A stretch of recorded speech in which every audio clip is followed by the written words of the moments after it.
Today let us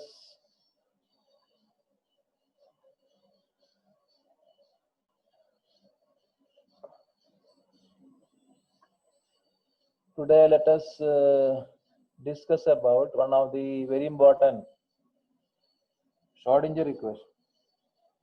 I told Schrodinger was one of the scientists who contributed first to the quantum mechanics or mathematical formalism of quantum mechanics.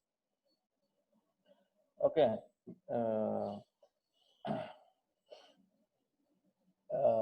Before doing that, before seeing Schrodinger equation, let me ask what is the Newton's laws of motion? What is the Newton's equation? For Newtonian mechanics, what is the equation of motion? Equation of motion everybody knows, I think. Okay, that is F equal to ma. This is the equation of motion for Newtonian mechanics in short form, and in expanded form it is m into d square x by dt square. Okay, m into d square x by dt square. So just rearrange these things so we can write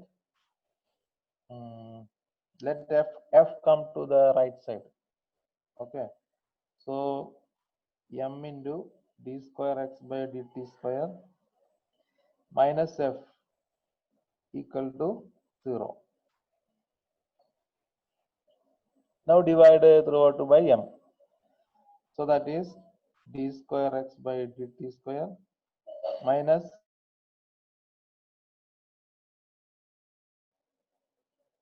okay. So this is a second order differential equation. Okay, you may be familiar with this equation f equal to ma, but that same equation in differential form is differential equation is d square x by dt square minus f by m equal to 0. Okay, now I will give you an assignment. Today I will give an assignment. Okay, very simple assignment. It is you integrate this equation 2 times. Okay, so one time you integrate, then you see the result. What is the result? Then you second time again you integrate. What is the result? Anybody did it earlier in the lower classes? Any? Did you integrated this equation?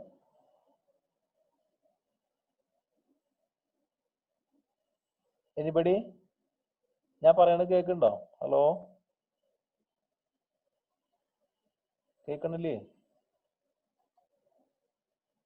കേൾക്കുന്നുണ്ടല്ലോ. ആരെങ്കിലും പറയോ, ഇതിന് integrate ചെയ്തിട്ടുണ്ടോ നിങ്ങൾ?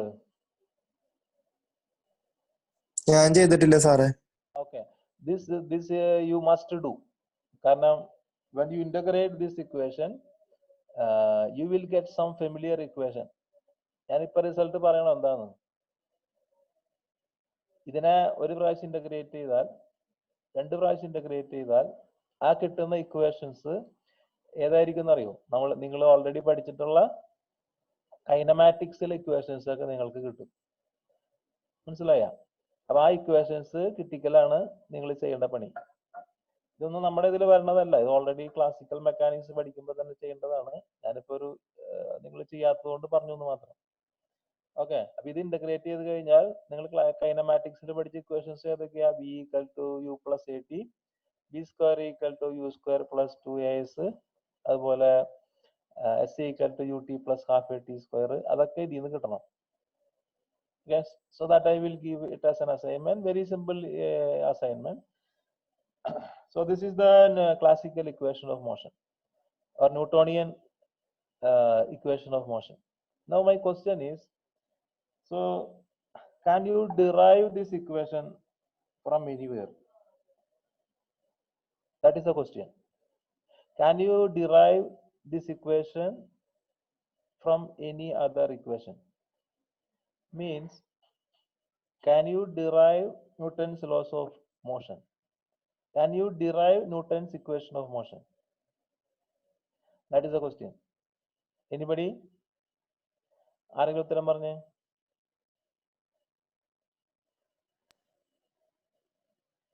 ആരെങ്കിലും? Can you derive, question മനസ്സിലായില്ലേ? Can you derive Newton's equation of motion? Anex പറയൂ.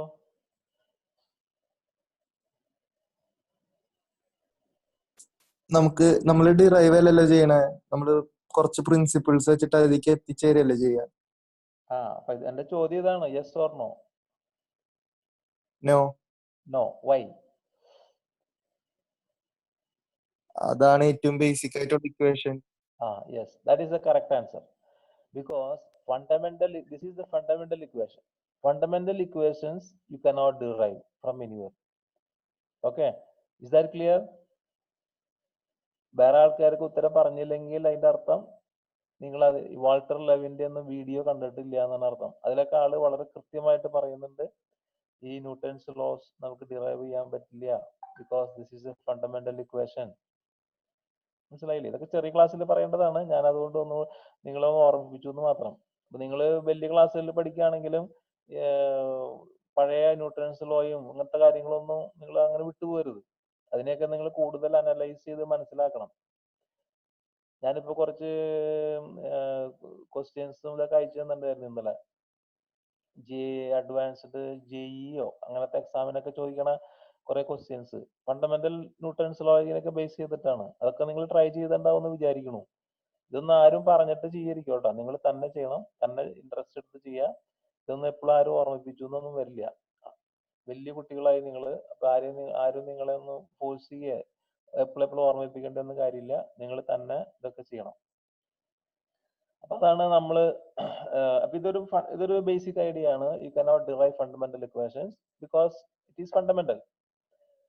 If you can derive this equation from somewhere, this is not fundamental, that is fundamental.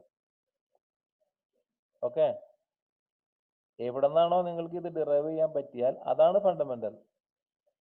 അപ്പൊ ഇതിനെ ഫണ്ടമെന്റൽ എന്ന് വിളിക്കാൻ പറ്റൂല. So this cannot be derived because this is a fundamental equation of motion, especially in the macroscopic world or classical world. Now the same idea is true for Schrodinger equation also. Schrodinger equation is the fundamental equation in quantum mechanics. Okay, so you cannot derive it from anywhere, but somehow I will manage to obtain it, deduce it from some of the known principles. Okay, I can start by simply stating, but I am not doing that. Instead, I am going to obtain it in some means from the known principles to you. Okay, so for that you consider whatever we learned up to this, we have to consider the wave function, the well-behaved wave function, de Broglie waves. Okay, all these things we have to put together. So consider a free particle. What is meant by free particle? What is meant by free particle? You will meet this free particle at many places in future also. Okay, so what is free particle? Free means it is free from where? Any potentials or forces. It is free from any potential. So free particle means free from potential or force.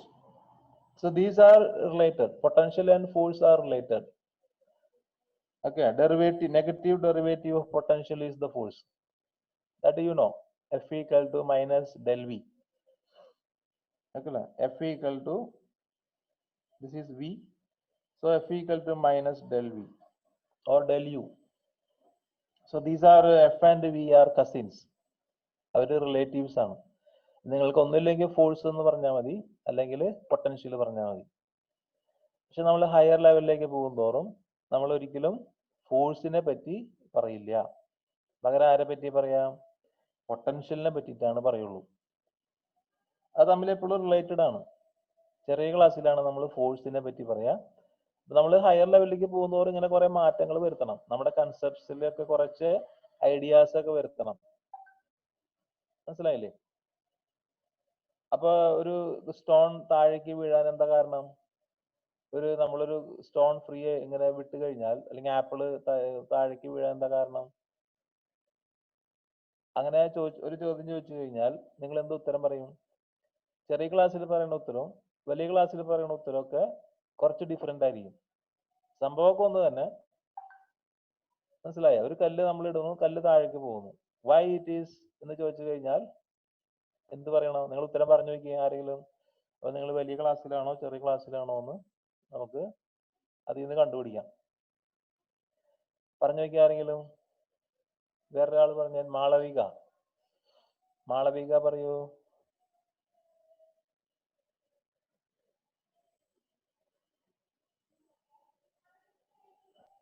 Malavika ഞാൻ പറയൂ. അറിയില്ലെങ്കിൽ അറിയില്ല പറഞ്ഞോളൂ. അപ്പൊ ഞാൻ പറയാം. കേൾക്കണില്ലേ? ഞാൻ കേൾക്കുന്നുണ്ട്, പറഞ്ഞോളൂ. ഗ്രാവിറ്റി. ഗ്രാവിറ്റി. എർത്തിന്റെ ഗ്രാവിറ്റേഷണൽ ഫോഴ്സ് കാരണം താഴോട്ട് വീണു. അപ്പൊ അത് ഗ്രാവിറ്റേഷണൽ ഫോഴ്സ് പറഞ്ഞു അല്ലെ? അപ്പൊ അത് അപ്പൊ അതിന്റെ അർത്ഥം മാളവിക ചെറിയ ക്ലാസ്സിലാണെന്ന് അർത്ഥം. വലിയ ക്ലാസ്സിലേക്ക് പോകും തോറും നമ്മൾ അതിന്റെ എന്താ പറയാ കുറച്ചും കൂടെ എന്താ പറയാ സയന്റിഫിക് ആയിട്ടുള്ള ടെർമിനോളജികൾ യൂസ് ചെയ്യണം. മനസ്സിലായില്ലേ? സംഭവമൊക്കെ ഒന്ന് തന്നെ. ചെറിയ ക്ലാസ്സിലാകുമ്പോൾ നമ്മൾ പറയും ഗ്രാവിറ്റേഷണൽ ഫോഴ്സ് കാരണം കല്ല് താഴേക്ക് വീണു, മാളവിക പറഞ്ഞു. നമ്മൾ പക്ഷെ കുറച്ചും കൂടെ നമ്മള് സയന്റിഫിക് ആയിട്ട് പറയുമ്പോൾ, അതായത് ഞാൻ ഇത് പറയണത് നമ്മുടെ സബ്ജക്റ്റ് ആയിട്ട് ബന്ധപ്പെട്ടതല്ല കേട്ടാ. നമ്മൾ പൊതുവെ ഹയർ ലെവലിൽ പോകുമ്പോൾ നമ്മുടെ ലാംഗ്വേജ്, നമ്മുടെ എന്താ പറയാ ജാർഗൻസ്, ടെർമിനോളജി, അതൊക്കെ നമ്മൾ ചെറിയ ചെറിയ വ്യത്യാസങ്ങൾ വരുത്തണം. അപ്പൊ ഞാൻ പറഞ്ഞില്ലേ, ഫോഴ്സ് എന്നുള്ള വാക്ക് നമ്മൾ ഉപയോഗിക്കില്ല. പകരം എന്താ ഉപയോഗിക്കുക? പൊട്ടൻഷ്യൽ ആണ് ഉപയോഗിക്കുക. അപ്പൊ ആ പൊട്ടൻഷ്യൽ ഫോർമുലേഷന് ചില അഡ്വാൻറ്റേജ് ഒക്കെ ഉണ്ട്, അതുകൊണ്ടാണ് അത് ഉപയോഗിക്കണത്. മനസ്സിലായില്ലേ? പൊട്ടൻഷ്യൽ ഉപയോഗിക്കാനൊക്കെ അതിന് ചില കാരണങ്ങളുണ്ട്. കാരണം അത് കുറച്ചും കൂടെ ഫോഴ്സിനേക്കാൾ ആദ്യത്തെ കാരണം അതൊരു സ്കാലറാണ്. സ്കാലർ ആയതുകൊണ്ട് നമുക്ക് മാനിപ്പുലേറ്റ് ചെയ്യാൻ ഈസിയാണ്. മാത്രമല്ല പൊട്ടൻഷ്യൽ ഫോർമുലേഷൻ ഒരുപാട് സ്ഥലങ്ങളിൽ നമുക്ക് അപ്ലൈ ചെയ്യാനൊക്കെ ഈസി ആയിരിക്കും, ഈ സ്കാലർ ആയതുകൊണ്ടും. പിന്നെ വേറെയും ചില കാരണങ്ങളുണ്ട് അതിന്, അതൊന്നും ഞാൻ ഇപ്പൊ പറയണില്ല. We normally use potential formulation. അപ്പൊ കല്ല് താഴേക്ക് വീഴുന്നതിന്റെ കാരണം ചോദിച്ചു കഴിഞ്ഞാൽ നമ്മൾ പറയണം there is a gravitational potential acting on the stone, and due to that gravitational potential the stone tries to tend to the minimum energy,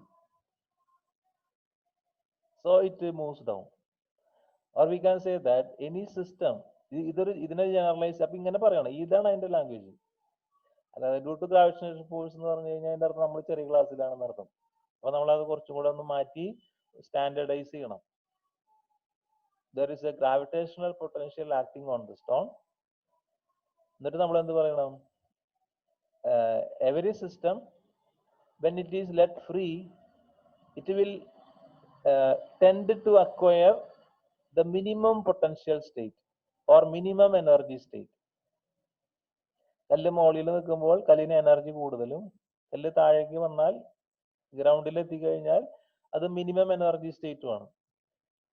അപ്പൊ ഏത് സിസ്റ്റത്തിനെയും നമ്മൾ ഫ്രീ ആയിട്ട് വിട്ട് കഴിഞ്ഞാൽ ആ സിസ്റ്റം എന്ത് ചെയ്യും? അത് മിനിമം എനർജി സ്റ്റേറ്റിലേക്ക് പോകാനായിട്ട് നോക്കും. ഇങ്ങനെയാണ് പറയേണ്ടത് വലിയ ക്ലാസ്സിലായി കഴിഞ്ഞാൽ. മനസ്സിലായില്ലേ? അപ്പൊ നമ്മൾ ചെറിയ സംഭവങ്ങളൊക്കെ ഒന്ന് തന്നെ, പക്ഷെ നമ്മൾ ചെറിയ ചെറിയ വ്യത്യാസങ്ങൾ വരുത്തണം. ഓക്കെ.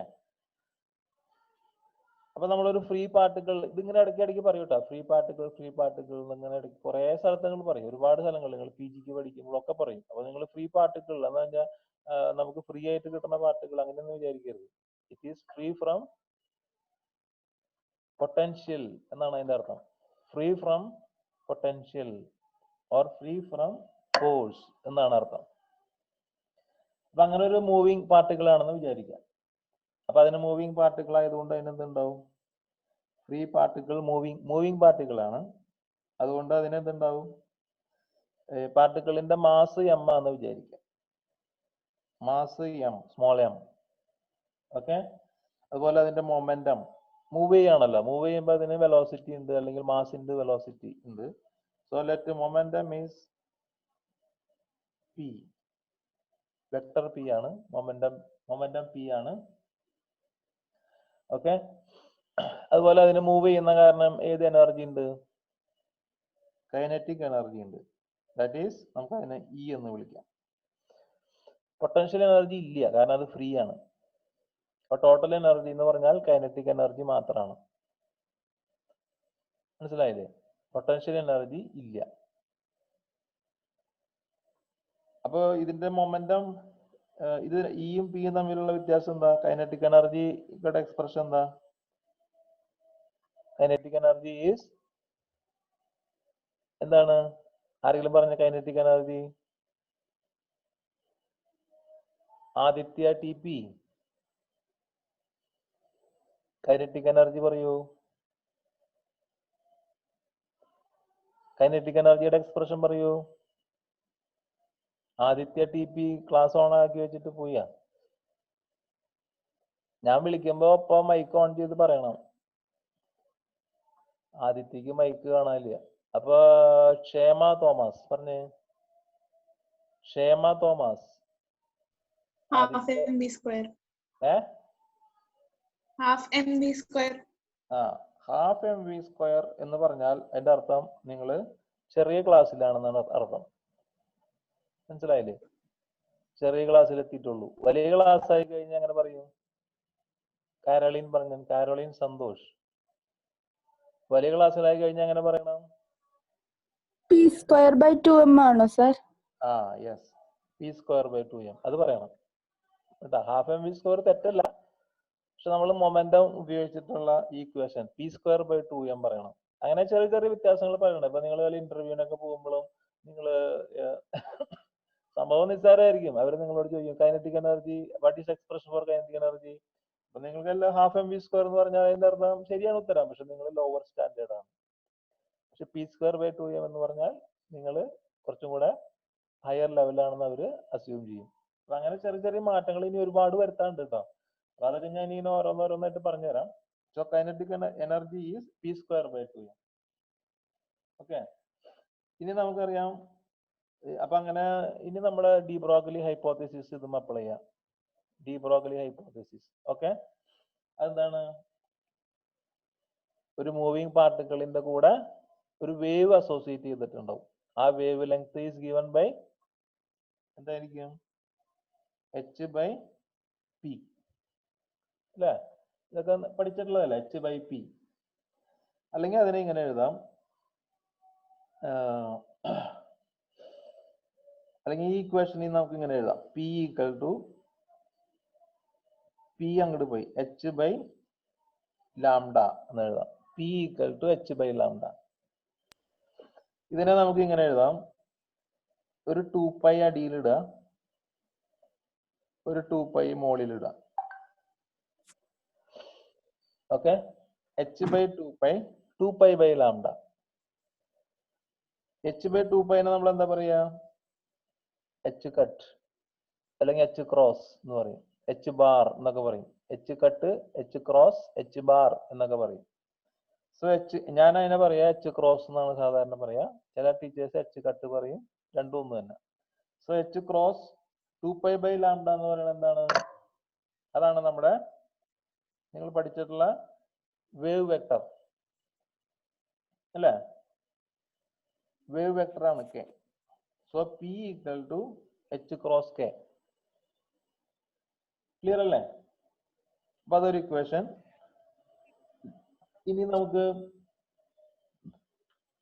നമുക്കറിയാം നമ്മുടെ പാർട്ടിക്കിളാണ്, പക്ഷെ ഒരു വേവും ആണ്. അങ്ങനെയാണെങ്കിൽ ഐൻസ്റ്റീന്റെ എനർജി ഫ്രീക്വൻസി തമ്മിലുള്ള റിലേഷൻ ഏതാണ്? E equal to h nu. E equal to h nu. ഇത് ഫോട്ടോണിന്റെ ഇക്വേഷൻ ആണ്. ഫോട്ടോൺ വേവിന്റെ ഇക്വേഷൻ ആണ്. അപ്പൊ നമ്മളിപ്പോ ചെയ്യാൻ പോണത് വേവിന്റെ ഇക്വേഷനും പാർട്ടിക്കിളിന്റെ ഇക്വേഷനും ഒക്കെ പാടെ കൂടി മിക്സ് ചെയ്യാൻ പോവാ. കാരണം നമ്മുടെ കേസിൽ പാർട്ടിക്കിളും ആണ്, അതിന് വേവ് നേച്ചറും ഉണ്ട്. അല്ലെങ്കിൽ വേവും ആണ്, അതിന് പാർട്ടിക്കിൾ നേച്ചറും ഉണ്ട്. അല്ലെ? അതാണ് ഡി ബ്രോഗ്ലി ഹൈപ്പോത്തസിസ്. അപ്പൊ നമ്മൾ ഇത് വേവ് ഇക്വേഷൻ ആണ്, ഫോട്ടോണിന്റെ ഇക്വേഷൻ ആണ്. E equal to h. ഇതിനെ ഇതുപോലെ തന്നെ എഴുതാം, എച്ച് ബൈ 2π ന്യൂ എന്നാക്കാം. അത് ഞാൻ മുമ്പ് പറഞ്ഞിട്ടുണ്ട് തോന്നുന്നു അല്ലെ? അപ്പൊ അതിനെ നമുക്ക് എന്ത് എഴുതാം? എച്ച് ക്രോസ് ഒമേഗ എന്ന് എഴുതാം. H cross omega. ഓക്കെ, ഒരു മിനിറ്റ് കേട്ടാ, ഒരു മിനിറ്റ്. ഞാൻ ഇപ്പൊ ഒന്ന് ജസ്റ്റ് പോസ് ചെയ്യാണ്. അവിടെ